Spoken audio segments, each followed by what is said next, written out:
you ready to raise your game at Fort Union Military Academy?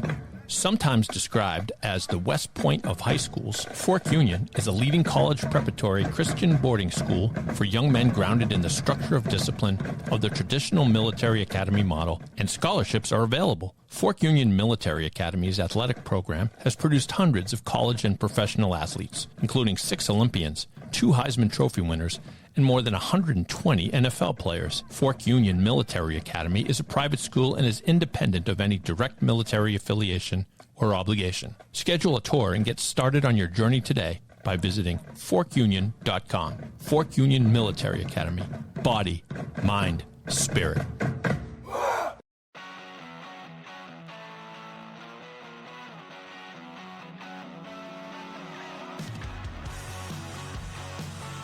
Welcome to New England Lacrosse Journal's Chasing the Goal podcast, your destination for all things lacrosse. I'm your host, Kyle Devitte. Alongside me, Mr.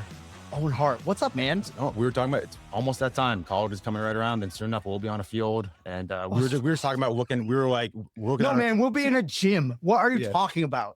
We're gonna be in a gym yelling at JV kids. I was just like, too soon. I was just looking at my depth chart showing Kyle, and I was like, yikes. Let's not think about that right now. But I don't know. I'm trying to enjoy it while it lasts, this little off season. Well, we're recording this in what is the only, I think, fallow period in the lacrosse landscape, and that is January. Yeah. The nice, it's a new year. Welcome, 2026. How do we feel about it so far? Go Pats. Yeah, I was this close to wearing a Drake Murray jersey to the studio. So if this comes out and then they lose like the next game, that I'm glad that I did. That was my decision. Yeah, well, producer Yaz wore a hat with a pom-pom on it, and we didn't even give him crap about it. So everything is great. We're starting 2026 off better, I think, than 2025 with our guest, the new head coach of St. Sebastian's, Mike Silipo. What's up, man? How are you? I'm good. How are you guys doing? Happy New Year. Go Pats for sure. Makes the winner a lot better knowing we got them to watch. Yeah, well, you're a football guy, right? So yes. how do you parse it, right? Like, are you doing anything with the Sebs football team at all, or are you just doing? I coached freshman football this year. I did ask Coach Burke if next year he would have me on his staff. I need a little bit more high level coaching. Not that the freshman football team isn't electric, but it was different than what I'm used to say the least. So I'm hoping to help him out next year on the varsity level. And but it was a fun year. And I am a football guy. My dad's the real Coach Silipo. He's the all-time winningest New England private school football coach in history. And I spent 3 years coaching football at Williams College. I coached the running backs and did some special team stuff. My first 3 years in college coaching. So it was fun to be back in the field. That's for sure. We kind of joked about it a little bit off air right before we started, but I'm kind of just conditioned to just hate you as a Westwood coach, as somebody. The Sebs, it's just in the nature. It's not your fault. It's just I make some adjustment, and it didn't open. I had to interview your predecessor Adam White a year ago. I was like, and then I go into, I was like, he's a nice dude. He was really good to me. Helped me out so much. That didn't make it easier.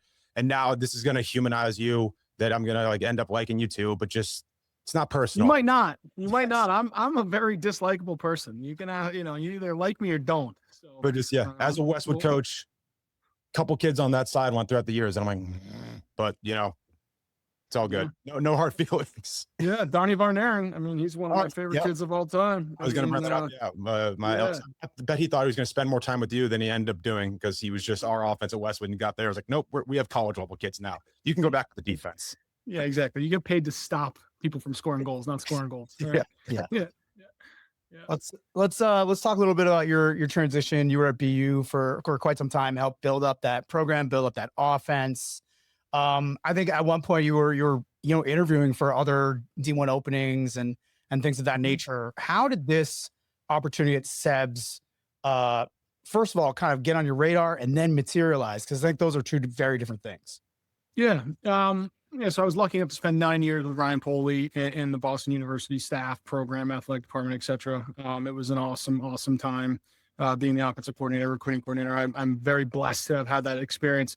And through that time, and actually I got to thank COVID. Not many people would, but I have to, because during that time you weren't allowed to travel and recruit. So everything was, on the computer, and I got into youth coaching. Pete Sessa is a really good friend of mine. and Scott Singer, who's now with Four Leaf. They brought me in to help them with their 3D youth that summer. And I started to coach young kids, train kids, because the NCAA can't mess with you, in terms of a rules aspect when you're dealing with anyone who's lower than a ninth grader. And so just through that network, through that training, I met some people who are, on the board at Sebs and went to Sebs, or in love with Sebs, as I've learned the community that there is, and kind of just floated it at me at first. I was, rooting for Coach Poley, in another job opportunity for him, that just didn't transpire. And for better or for worse, this kind of came up, and I took it more and more seriously, and was a great opportunity to be a head coach. I had tried with Fairfield, I had tried with Dartmouth.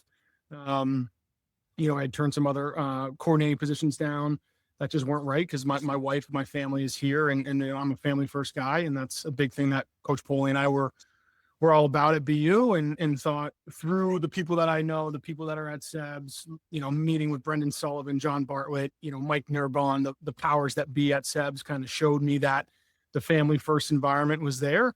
And being able to work with like-minded kids, at the end of the day. John Poser's a really good friend of mine. He's like, Mike, you're used to working with 18 to 22-year-olds.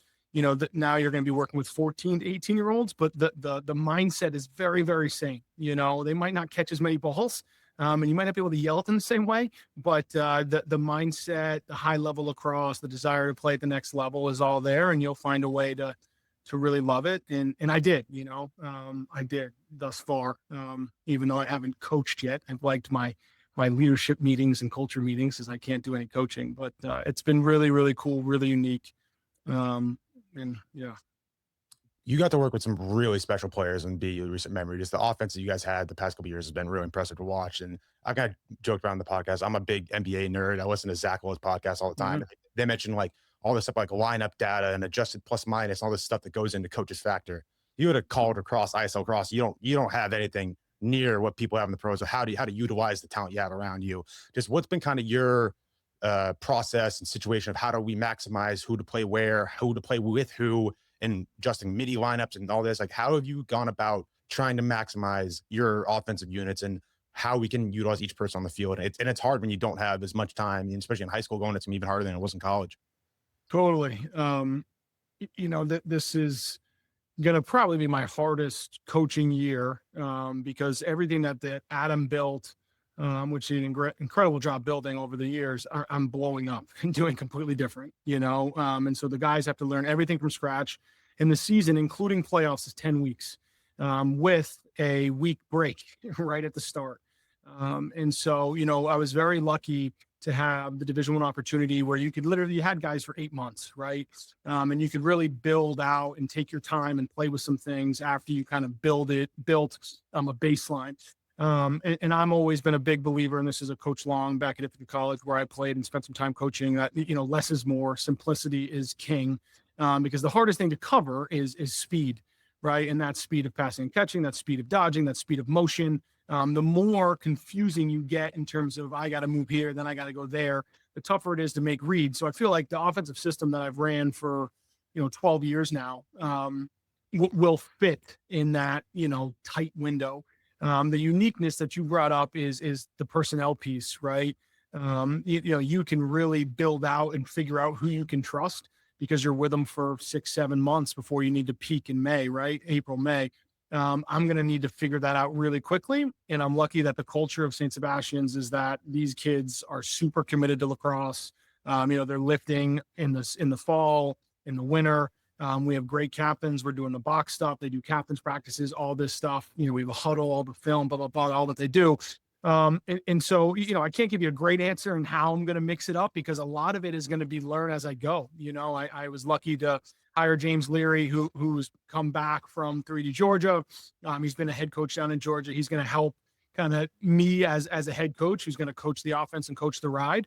And then, Coach Pullman is going to stay on the defense. So again, I wish I had a better answer for you, that I was, I got Chris Gray here, and I'm going to put somebody there, and James Burr here, and Perfetto, blah, blah, blah.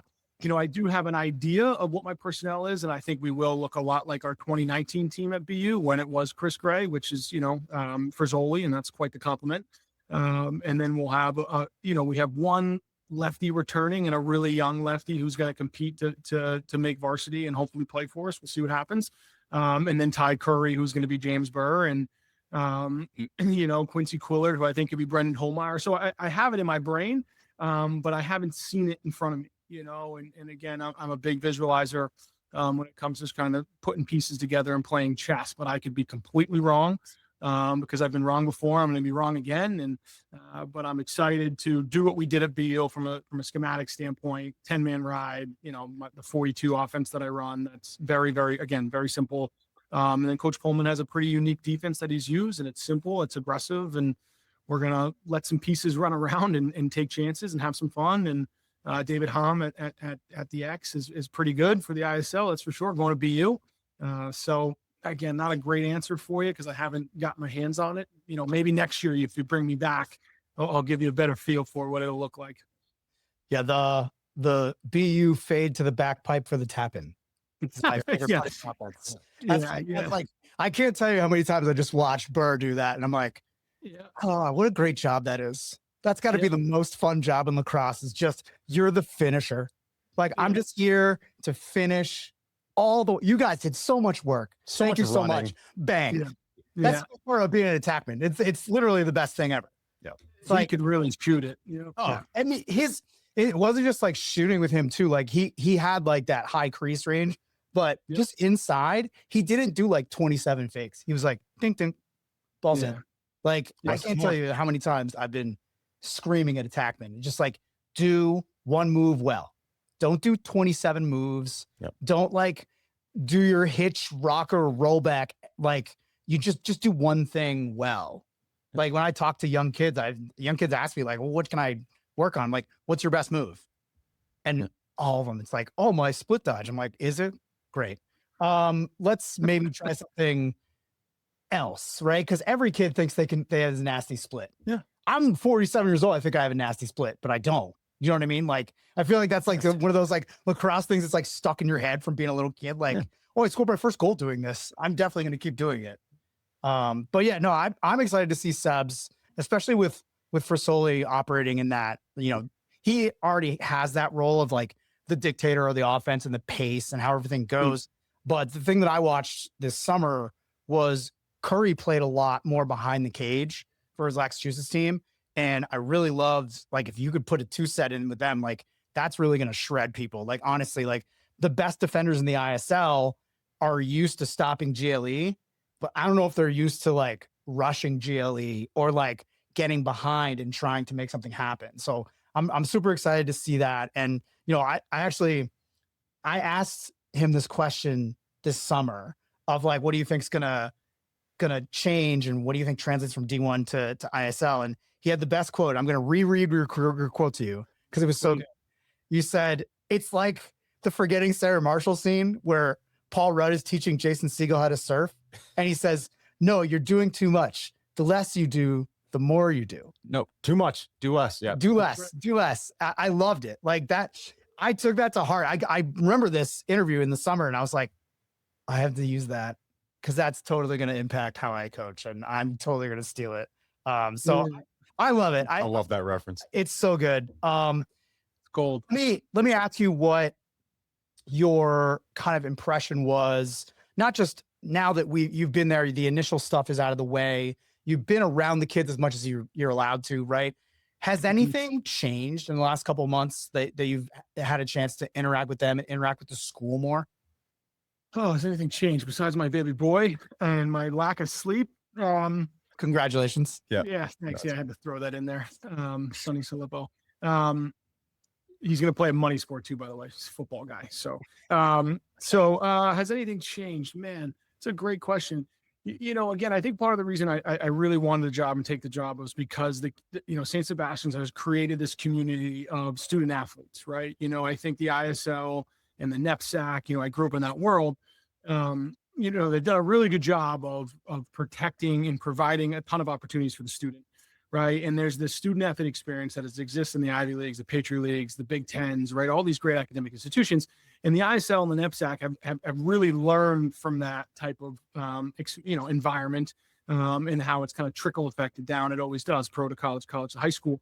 And I feel like Sebs is ahead in that aspect of being able to create an environment that, yes, it's student first, but they're also an athlete, right? It's not just an extracurricular. It's not a hobby. It's there's a culture of not just necessarily winning, because everybody wants to win. That's all good and grand. But there's a culture of work ethic and understanding that if we put forth our greatest effort in the math class and the science class, whatever, but we also translate that effort into lacrosse, we might be able to matriculate an institution that we might not have been able to just because of school, right? I think Ty Curry is a great example. He's going to Notre Dame, and he works his tail off to be a good student, but I'm not sure he's going to Notre Dame on his own, right? And sorry, Ty, but you can quote me on that. And so that is what, to me, is, again, similar, but also a touch different, because, again, they're 14 to 18, and now watching seventh graders shoot on our junior and senior goalie, like, that is unique, right? And the seventh grader is a baby, but he's got great wrists, and the senior, Frizz is there hitting the wall with these kids. And so this beautiful culture that I tried to, analyze in the summer when no one was around, I'm thankful that I was right, and that's what it was. And, that the people weren't lying to me as they're kind of going through the process with me. But that's kind of been what's been super exciting, different, watching it happen at this high school level in comparison to where I was in college. I saw Curry and Frizzoli play this summer at the Boston Lax All-American game. And the way I described how they played, it was like, you could take those two kids, drop them on any field in the country, and you would believe they had been on that team their whole lives. They could quarterback the offense like that. They just picked it up. I had a kid this past year who I described him as like, if you were to draw up an offense to some kids, they needed to be drawn up, walked through, half speed, full speed, practice, whatever. Then there's kids, you just need to draw it up, whatever. This kid, if I said it, he could understand it and go. And I think that's what you have with some of your skill levels. And that makes maybe your job a little bit easier as an offensive coordinator, is that that these kids kind of handle what you can throw at them. As an offensive coordinator, has there been times you're watching a game and so the team does something to you and you're like, I'm going to steal that or make it better or adjust it? And it always happens. Everybody does it a little bit, as much as people want to put their pride away and say they don't. There's always been times where I'm watching games and I'm like, I kind of like what you did there. I might change that and wrinkle a little bit. Do you have a couple of situations where you can remember if something more happened? Totally. My entire coaching career, good coaches steal from better coaches, yeah. And I went up with Chip Davis to meet with Kevin Donahue in 2013, right before I got the Ithaca job, and literally took his entire offense. He taught me everything. And obviously I made it my own and used my own language. And it's grown over the 12 years that I've been coaching it based on our personnel, blah, blah, blah. But all the time, like even plays, like I, saw, I'm a really, really good friends with Justin Ward, who's now at Loyola. They ran this like, dummy big little at X, throw forward, swing across with another buddy slip against Colgate. And I was like, they shot off the slip. I'm going to actually throw the slip. I know Juddy's going to slide off the pipe and I'm going to throw the one more, and so you build off of basic personnel, because at BU we were super, super skilled. Army, was skilled, but they were more, bangers, shooters, get downhill, and so you see these motions, these movements, these seals, different things like that.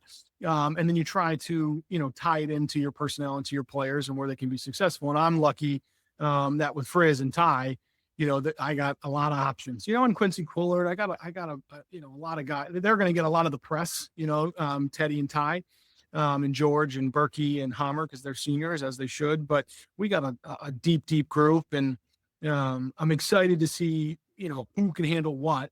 And again, where, James is going to be like, hey, Mike, you pull back a little bit, because this isn't Louis Perfetto and Vince Cialto. Like, you got to slow down a little bit. Or in the reverse effect, maybe I'm being too dumb, too less, just like the Forgetting Sarah Marshall, where he's like, do nothing. And he's like, looks like you're boogie boarding. It's like, no, you got to do something.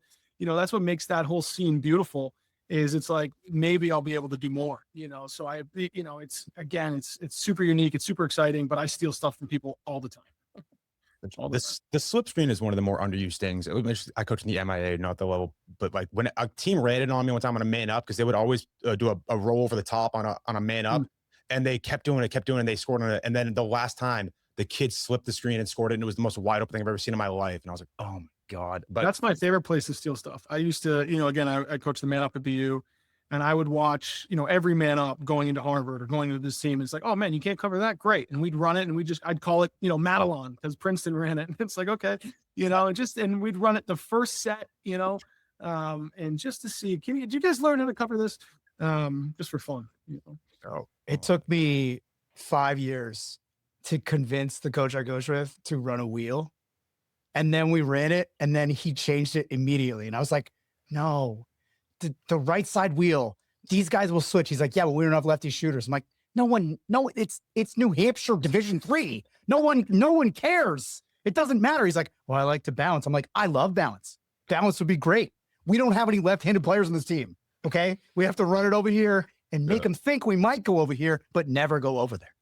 But you can't say that to the kids. That's the funniest part of like doing, like, I mean, I was a college coach for a long time, also at a lower level of college, but still college. And the things that kids understand, you can't predict. Like that's one of the hardest things, I think, when even going, regardless of level, it's like brain. Yeah. Like, how do I explain this to your brain and have everyone else's brain also understand it? It's super difficult. Like just getting everybody on the same page when you're running a multi-touch offense, unlike most of sorry, guys that listen to this that are coaches I coach against, you don't run multi-touch offenses, you run sweeps. And I know you, and that's okay. And you win championships doing that. That's great. Like everybody does that, but you have to have a little more nuance to your game when you're playing against teams that can, 10-man ride, playing against teams that, in the ISL, now you're dealing with a shot clock, right? Like you're already used to that, but I think, and a lot of the kids are used to it, but you're bringing kids in that are freshmen. That's gotta be like mind blowing. Yeah. Like to like have a freshman come in, even or a sophomore or a transfer come in and they've never played with a shot clock, and now all of a sudden you have a shot clock. Like have you encountered that yet? I know you have a super senior and junior heavy team, but like has that happened at all? Is that interchange? That's a good question. The club circuit is so exhausting at this point. A lot of these guys, even in the middle school levels, have had some sort of shot clock. And everything that we do at practice will be clock related, unless it's a positional. Will be shot clock related, everything. And so, and that's one of the first things I told Teddy and Ty. Like anytime you go into a field, the first thing you look for is the shot clock. That's the first thing you do. You got to find where they are, because you're in charge of them. And same for the defense, But to that point, I'll be really interested to see how, because we're gonna have some younger guys really competing, how they know how to manage a clock, and play within a clock. So it's a great question. Exciting to see. Gosh, man. Talking about another like wrinkle, but this is maybe people talking about this, the face off, and a lot of people want it gone. A lot of people would never do it. What's your opinion on the state of the face off in modern day lacrosse? Because people are very contentious about this. Yeah, exactly. I'm gonna insult somebody here. I don't mind it, And at BU, we were up and down. Sometimes we were really good. Sometimes we're in the middle. I do love the ground ball aspect of it. So the more that it's a ground ball, and the more that the Varnerans of the world, the more these, like, I love the double pull off the wing. Like I'm a huge believer in that. And so get ready, ISL. But so making it more of a ground ball where somebody can't be 65, maybe even 60 is like aggressive, to make it more and more even to that point. But I like it. Those guys need a position, but to that point too, they need to know how to play. David Hom's got to know to do more than just face off. He's not going to be sitting in the corner taking whistles. He's going to be in our D drills. He'll learn some of our transition offense stuff. He'll be in a lot of our skill things because it is a lacrosse position. And, the minute we have the ball, the entire team is on offense. The minute the ball's on the ground or the opponent has it, the entire team is on defense. So those team concepts, regardless of your position, you need to know what they are. Like Teddy and Ty, once there's a save or a turnover, you're on defense, technically, right? The ride starts with you. And so whether you're a face-off guy, attackman, midfielder, defenseman, blah, blah, blah, like you got to be a two-way lacrosse player. Like that's a term that drives me nuts, because everybody should be a two-way lacrosse player, right? Yeah. Because there's moments you have the ball and there's moments you don't. So, and that dictates whether you're on offense or defense, regardless of where the ball is. That's a very diplomatic answer. I feel like people, very good job. Coach answer right there. Good job by you. I would say, like, it's funny. We ask coaches this all the time, and the coaches that are against it, like, I get their point, because I've been the coach that had bad face-off guys, and you're just like, I hate this. I hate this. I hate this so much. I had to like develop a ride to try and get the ball back off of a lost face-off, like triple pull. When you're like in like, I was basically coaching Division IV NCAA, so I'm like, okay, you're gonna jump, and they're like, what if this guy? I'm like, I don't care if he's open, it's fine. The goalie will get him, it's fine. Like we had to like change because we couldn't win draws. Yep. And I think that makes you a better coach, but I do think like the greatest luxury is knowing your dude's gonna destroy the other guy's face-off guy. Like going into a game, like we can talk about advantages of this player always scores on this defenseman. No, possession advantage in lacrosse is a huge thing. We can't pretend that it's not. And I think like thinking that it's not, like I have this argument with box players all the time. They're just like, oh yeah, faceoffs don't matter. Like we'll get the ball back. Like our shot clock's really short. Like, yeah, I guess that's true. Also, the ball doesn't go as far and need to travel as long in less time, right? Like that, you can get one pass in box and hit a guy wide open for a shot. You can't do that in field, really. And if you do, it means the defense didn't do anything, right? Like you have you're playing against the worst defense that's ever lived, right? Or it goes in off a 10-man. That's the other way you can score. So I think like it's always interesting when you talk about the face-off and its impact in modern game, as well as the shot clock. And then kind of, I always go back to, I love the ride. Yeah. The ride to me, talk about it a lot. I talk about it too much. I've gotten the note. I don't care. I'm not changing. 2026, more me. Okay. You're just getting more of it. As far as like being a two-way player and riding and all these players, do you find, I know you're going to get a lot of great offensive players. What makes you differentiate who's going to be a midi and who's going to be an attackman? Because people can come in and they just get pushed into different spots. I talked to Casey D'Onofrio about Jack Regneri and how he was a midi and how if he goes pro, he's going to be a midi. And I'm like, but you play him at attack. And he's like, yeah, he's two-handed. He can shoot with both hands and he shoots 100 miles an hour. So he plays attack. And I was like, okay, but he's a midi. And he's like, not in our system. Do you think that's going to happen to you? Is that like how much investment you have in your belief in where a player's going to work? Yeah, good question. Well, to go back to Casey's point, he's his best player. So why take him off the field? It's like in 2017, we had Cal Dirth. Like, why take him off the field? When we had Griffin Schutz committed, he was an attackman to me because it's like, why take him off the field? He's going to be our best player. But to that, like the hardest thing to do in lacrosse is to score a 6-6 goal, right? And so you need to put out 6 guys, right, that are going to help you score. And to this point, we'll call them fundies at B. We call them fundies. It's like I'm going to have all the defensive guys, and I'm going to teach them how to pass, catch, simple offense transition things, right? I'll teach them ride stuff just as much as our, Coach Pullman will have all our offensive guys, and they're going to teach them how to ride the hip, how to, play the crowbar. When we're doing ride stuff, we're going to do 10, 15-yard approaches, and they're going to need to learn how to do that. And so at the end of the day, because it's so hard to score goals, we're going to put our 6 best guys out there. And then within that, the 3 best ones in transition are going to be the guys who play attack. And then as you break that down, it's like, okay, the next guys need to then learn this midfield layer.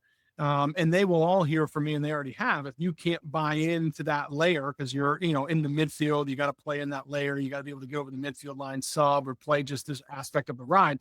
Then you're not going to play. You need to be more than just a guy who can pass, catch, shoot, and score. Because there's guys that I love the ride too, Kyle. Like I love it. Coaching at BU, coaching at Ithaca, whatever. And it's a beautiful part of the game. And talk about, having a bad face-up guy or like, that's where we really, he wasn't bad. I love you, Joe Stuckey, if you watch this. Well, in 2018, we needed to learn, we had to win some different margins because we weren't facing off at a 50+ clip. Our defense wasn't as talented as it was the day before. And so that's when we really threw out the ride and all these different layers to it because you can get the ball back more. And it's like, sure, you might get scored on once or twice, but you might get 10 more possessions, right? Because that point, the possession game is crucial when it comes to lacrosse and time of possession, whatever it might be. So it's not to me, there's 6 offensive guys and then whoever the 3 best transition guys are going to be. And that's obviously Teddy and Ty, and we'll figure out who the third is. And then everybody else is going to learn how to play midfield or sit on the bench and watch the guys who learn and buy in and commit to it.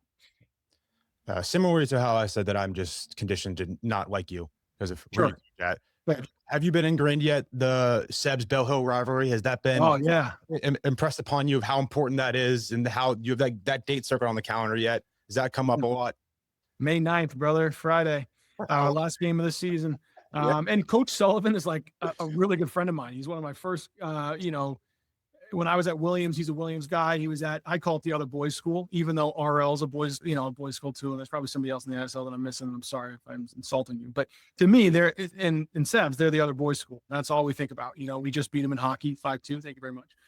Coach Burke did a great job with football, beating them in the fall. And then actually our freshman football team beat them twice. So it is real. It's an exciting time. And again, I train some Belmont Hill guys, other boys schools guys. So my Sebs guys don't like it, but in my trainings, and this will give you a little taste of me as just a human and a coach. Like, I'm a big mental warfare guy. And there's, we do this one shooting drill that all our kids like. I usually end our trainings with it. And, I used to call it terrier shooting, but now I call it Sexton shooting, because whoever wins the ISL, that drill gets to be named after you. And so, John Lynch, you're welcome. He somehow it came up, and so we'll call it Sexton shooting all year at Seps too. So our guys are gonna have to hear that every day, and we'll probably do that drill 4 times a week. Every pregame we'll do it. I'll be poking at them for sure to change that. We do a passing drill that we stole from the girls team, and my head coach, he calls them girly line drills. And he tells the guys, he's like, if you want to change the name, win titles. They have titles. Go in the hall, see the banner, and there is title. And so yeah, we respect who is the champion at the time. That is, it's funny. Like, I find now kids don't respond to embarrassment as much as they used to. And my example for this, I disagree. I don't, because their experience is more online. It's less in person. So like it's a little muted, but I did that when I was coaching at Data Webster. My kids, I told them, you have to be on time for this thing. If you're not on time for this thing, you don't show up, you're walking out to Taylor Swift's album. And they didn't believe me. We played Riv. I'll never forget this. We played Riv, and I went up to the guy and I was like, you're just playing Red on repeat. Got it? He goes, what? And I was like, do you need the CD or can you download it? Are you good? He's like, no, okay, you guys want to come out to that? I'm like, on repeat. Just play the whole album on repeat. Wait, does that mean that you had the CD already, Kyle? Yes, I did. I did buy it for this occasion. No, I was totally prepared. And we walked up. If you've never been to Riv, it's a turf field. And you have to walk up a street instead of actual grass. Nice. Because there's no grass in the area. So we're walking up and you just hear clack, clack, clack, clack. And then the first sounds of that song came on, and my captain turns around and looks at me and he's like, it's awesome. And then my other captain goes, I hate you. And I was like, let's go. And we ended up winning that game. It was fun. But the other team was like, oh my God, that coach hates them. He must hate them. That's something I'll always remember. That was my favorite. Even now, but my kid, the reason I say they don't care now is my kids come out to the Mortal Kombat movie theme and think it's the funniest thing in the world. I was like, what? Do you want to listen to Metallica? What are we doing? Do you want to listen to something else? They're like, no. Then they played Cotton Eye Joe. And I was like, you don't even know the reference for this. Why are we playing this? My next article, Kyle, is going to be top 10 most cliche soundtracks or playlist songs that people put in, and AC/DC, the entire catalog. So, yeah. By the way, I don't know if you guys have a DJ on staff, but yeah, DJ on staff. It is sets. Nobles clipped them putting their preseason ranking in, and it was my favorite thing a team's ever done. So once the ISL pod comes out, be prepared. Tell your guys. No one believes that, by the way. People think I made that up. No, that happened. You know it, right? You were there. Well, I saw it on SoundCloud. Yeah, and it was on SoundCloud. Their warm up is me talking, ranking them third or something. Third. Yeah. Oh no, I ranked you third. It's brutal, dude. But that's to your point. That's the great thing about the ISL is the rivalries that are built in, and then but the weird thing is the coaches have great relationships. Have you? I mean, I'm sure Rowley and Powers. We're best friends. Yeah, Rouse is one of my guys. Yeah. Actually, I'm going to make fun of him a bit. He was trying to talk me out of taking the job. And I swear it's because he didn't want me at Sebs. He wanted me on the other side of the street, which is priceless, Matt. And we're hoping we're going to play a game at BU this year. We're trying to lock that in, which will be fun under the lights there. Our game is April 8th, if I remember correctly, or Wednesday. Second game of the ISL. So the ISL schedule shifted, which is exciting for me at least, just because it's new for everybody now. Yeah, Rouse is a good friend of mine. Matt Hudson's, a colleague, and again, through the recruiting time when I was at BU, Powers is a good dude. But I don't know many of them, like Higgins, who was at, RL, was a friend of mine way back when I was at Williams, and, now he's out. So it'll be interesting to see, because I think a lot of people are not going to like me, which is fine. That's all right. I am who I am. You're not paid to make friends. It's fine. That's right, baby. So, yeah. It's part of the fun of being a coach. Yeah. It's like saying crazy stuff. Yes. And then being like, didn't mean that. Sorry, man. Do you ever have that where kids then say it back to you all the time? Oh, dude, I'm glad this just came up. Oh, sorry. Continue. This is what the podcast is. It's like me asking questions. Like, this is what's going to happen.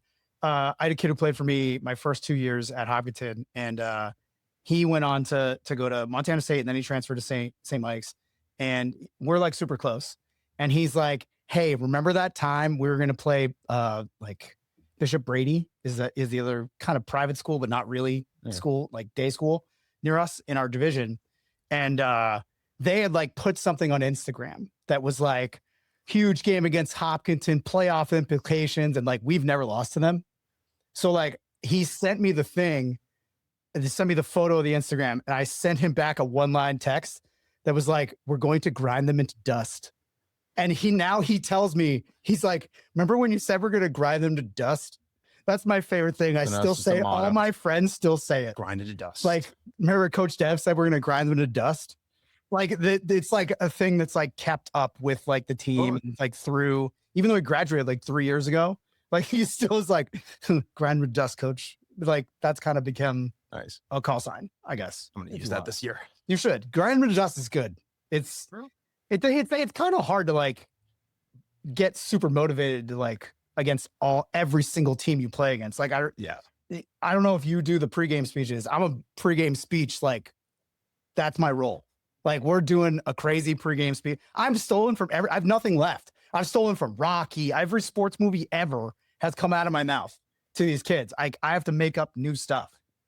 I'm gonna have to start rapping or something. I don't know what I'm gonna do. So a 4-year cycle, once they graduate, you can reload, right? 4 years. I've done that. Yeah. Can you reload? What's your go-to motivational thing that works? Just one reference point. You don't have to say the whole thing. Man, one thing that I know works. Again, the kill room. So Keith Euchre, this is a good one. When who's now at Culver, who was with us at BU in 1 and 22, then went to Lacrosse with us. Great man. You talked about the kill room with, chickens, like a chicken factory. And it's red, the kill room is red because the chickens can't really see, like they get blinded by red or something. I'm probably butchering his thing, but he riled them all up. And so I held on to that, take them to the kill room, and again, because BU, we were red, it was all good. But I'm a pretty perspective guy, like, again, less is more. It's a game, it's a ball, it's the same size. Coach Poley obviously had the last word, so I always tried to just be steady. And Coach P kind of had the rah-rah. So, I'm going to have to bring back some of my Ithaca days. If they need something, quoting Spark, 300, stuff like that. And it's like, I don't know if I have that in me anymore, but we'll see. Okay, I'll give you a physical one. Grab biggest kid, throw them over your shoulder and squat them. Oh, all right. That worked. That works. That's my go-to. Like, they're not listening. Oh my God. I picked up my kid who was 220 and just was like down and up, and the team went, oh, he just tore his ACL. Like they're like, did you walk out from there? I mean, I kind of limped, dropped the mic sideline, and was like, and then squatted down like, oh my God, that hurts so bad. That hurts so bad. That hurts so bad. Don't show him it hurts. Don't show him it hurts. So yeah, you can't. It's good. Yeah. No, I love it. I don't think I'll be taking that one, but I'll take grinding it. Come on. Just get in there. The kids love the physicality. I think that's one of the coolest things about coaching high school kids, that and like learning the slang, and then like being able to have conversations with my niece who's 17 is kind of fun. I love that. It's actually great because like she'll say something and like her mom will be like, my sister will be like, what'd she say? And I was like, clock it. Like you didn't get it. You know, I mean, you're a Gen Z, you know. Yeah, technically. You have different like language than like millennials and Gen Xers. The problem is that I feel so much older than my players, though. But I'm still, you look at me as like that. It's kind of how it is. Like, I'll really just be honest. It's like, Yeah, well, Mike's younger. You're on the young side. Yeah, 37. Yeah, it's way younger. He's like 10 years younger than me. Yep. It's all good. It's really just like, it's so funny how coaching is just relating to the kids, regardless of how old they are, you know, and just kind of coming to whatever level they're at and like, not even motivating them, but like being like, this is important because this is important because this is the outcome that comes from it. The outcome's important because it does this, you know, like I really feel like that's the thing that transcends. Everyone like whines and cries about like the differences between the generations. And at the end of the day, like you can't make a kid motivated, then the kid can't play. Yeah. Like if you're not motivated to be in the spot that you're in, like I'll just find someone else. Can only do so much. Like it's cool. Like, especially at a place like Seb's, Westwood, I mean, all these places that, you know, we all have won games. Like we know how to win games and we know that, oh, you're the most talented player on the field. Great. You don't track back on a ride.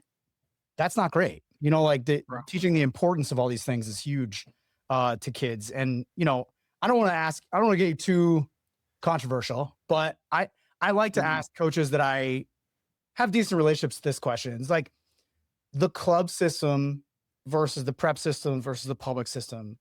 Like, I feel like Massachusetts is one of the only places where there's enough coaches to fuel that. Is that fair? Do you think? Yeah, totally. I mean, we got the largest youth chapter in the country, and don't quote me on that. That's a Judd Lattimore when he was here. I'm pretty sure it's true, right? Eastern Mass. It's so true. Yeah. You know, I definitely play Switzerland with the club world just because, you know, Pete and Sean Morris are like two of my greatest friends through networking because we're in a people business. Lacrosse is the conduit. And making sure I don't pick one side or the other because I want everybody's kids, you know, except for Westwood's. I want everybody's kids. Westwood. Yeah, it's fine. You know, but totally, yeah.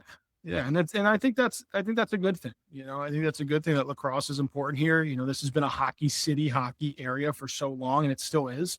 But if you look at, you know, again, I've been. Maybe I'm wrong, but I feel like we're the premier sport at Sebs because of the matriculation rate in which we create from kids from Sebs to college is there's no program on campus that does what we do. And so I'm very lucky to have inherited that. I feel very motivated to elevate that and do the best that I can to continue to deliver the experience that Adam White delivered and Coach Pullman, who was here before me, and everybody else. But as super excited, the coaching is through the roof around here, in my opinion, you know, even all the way down to scoops, right? Like I've started to meet those people because, hey, my kid wants to go to Sebs and, you know, how long, you know, he's at 2040, you know, like, wait a minute, you know, so it's really unique. Yeah, really unique. I just want to let you know, all right, you won me over enough. No longer. I'll break bread with you. It's fine. I don't hate you anymore. I'll be rooting for you to come, whatever, May 9th. I'll be there. Yeah, it's a Friday, the last game of the season. It's either May 8th or May 9th. I think it's the 9th. Yeah. So he's a good man. He wants to do it. So I saw this thing. I want to end on this that I like talk about like being liked, not being liked, and like being regardless being talented or getting results. Like I saw this thing that I try to impart on my kids now that I wish I knew before I went into any workforce, regardless of this job, which is hypercritical. Shout out to everyone on the forums. Thanks for hating me for another year in a row. The lesson that I saw was I wish someone told me that it's more important to be liked at your job than be good at it. And that's like not necessarily true for coaching per se, but there's enough redundancy. There's enough redundancies in place where it does apply. It definitely applies to my job. I don't know. Like I made a concerted effort to be more approachable when I took this job. Before, if you met me before, I was like, I don't want to talk to you. Like you talk to me. I don't want to go hunt you down. Like and that's because of where I worked and, you know, a little bit of an ego check to be fair, but like I did like think like if you're really good, like people will just come to you and like, no, you have to make the extra effort. You have to like ask people how they're doing. You have to like ask about their kids. You have to ask. These are like lessons that I wish like someone taught me when I was younger, but also like that now I'm teaching kids that I think are making a huge difference just in terms of like even the commits for my team are up. You know, like we're going to have more this year. Like I'm super excited about that. I'm excited to develop that. And, you know, I think it's great when we have coaches that come from the D1 level and you're at the prep now. That's growth. I think people look at that wrong sometimes. They're like, oh, well, he went to prep because, you know, and I'm like, no, like it's not like that. The influence that you have is actually higher. Yeah. Far greater. Right. It's way greater. And I think personally, this is just my read, like more rewarding. No, yeah. In the end. Right. And even if, you know, the paycheck doesn't show that for us, you know, but eventually, you know, hopefully it will. So, you know, I just want to throw that out there. Super happy to have you on our first pod for 2026. Yeah. Oh man. Nice. Wish it's first. Yeah. First one. Wish you the best of luck with Sebs this year. I will definitely be watching. I'll try and get to some games, but I got to coach my own. Yeah. But I will do my best. Yeah. It's all right. It's fine. And, you know, thanks for joining us. Appreciate it. Thanks for the support, guys. And thanks for having me on. It's awesome. Thanks again for listening to Reading Lacrosse Journals, Chasing the Goal podcast. For Owen Hart, I'm Kyle Devitte. We'll see you next time.